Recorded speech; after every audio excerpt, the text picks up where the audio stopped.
Welcome to the Spa Pool Marketing Success Podcast, where you'll learn proven strategies to help you outsmart, outmarket, and outperform your competitors. Every episode is jam-packed with tips, tools, and tactics designed to drive more traffic, generate more leads, and increase sales. Now, here's your host, David Carleton.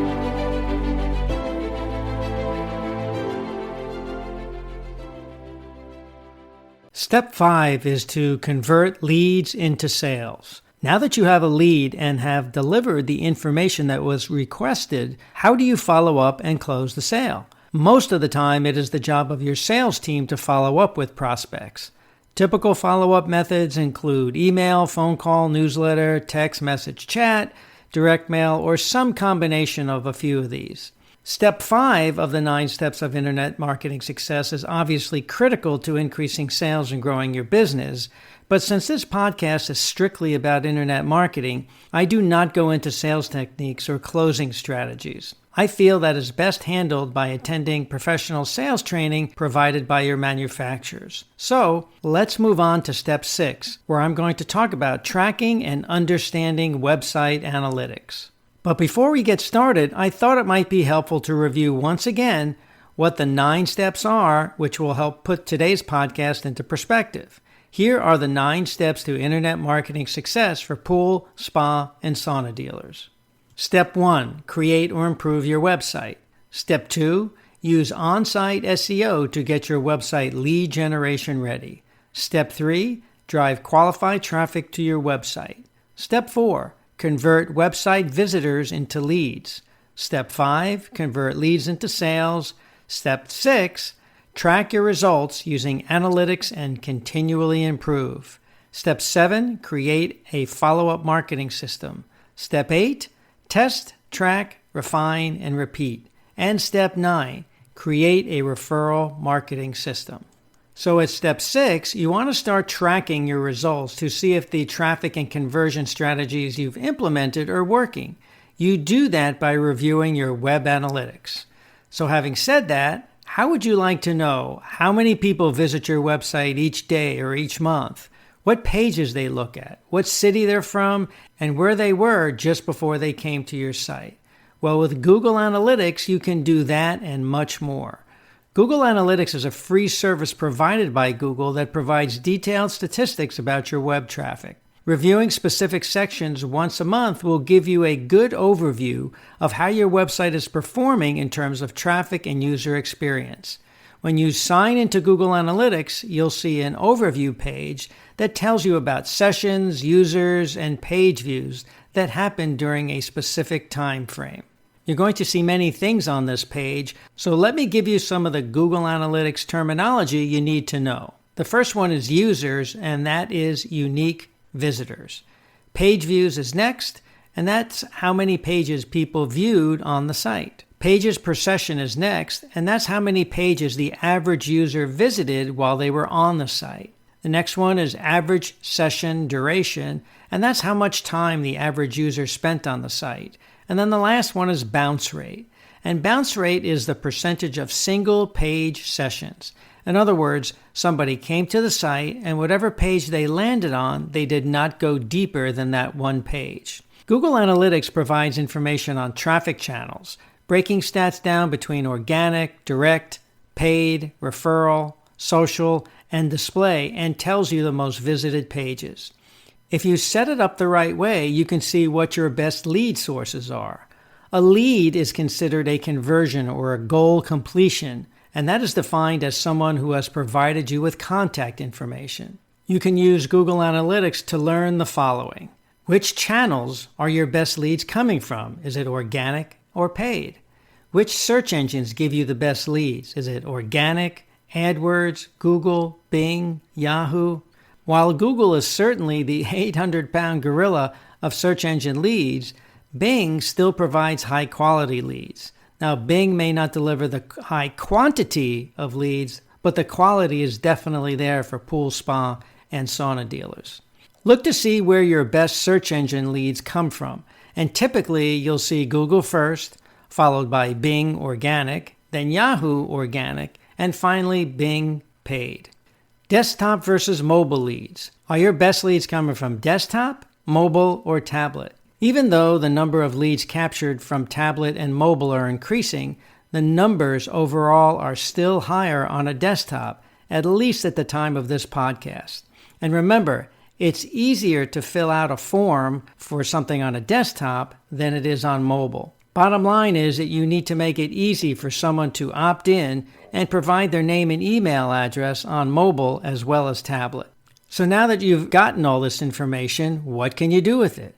Well, you can create measurable calls to action on your website, review where your best traffic is coming from and adjust your budget accordingly, review which traffic sources generate more leads and adjust spending towards your best traffic and lead source. Reallocate organic versus paid to support traffic sources, and make sure you have a mobile-friendly website. Now, Google also provides visitor information on demographics and psychographics. Demographics is information about who your visitors are. Psychographics is what they do in their spare time.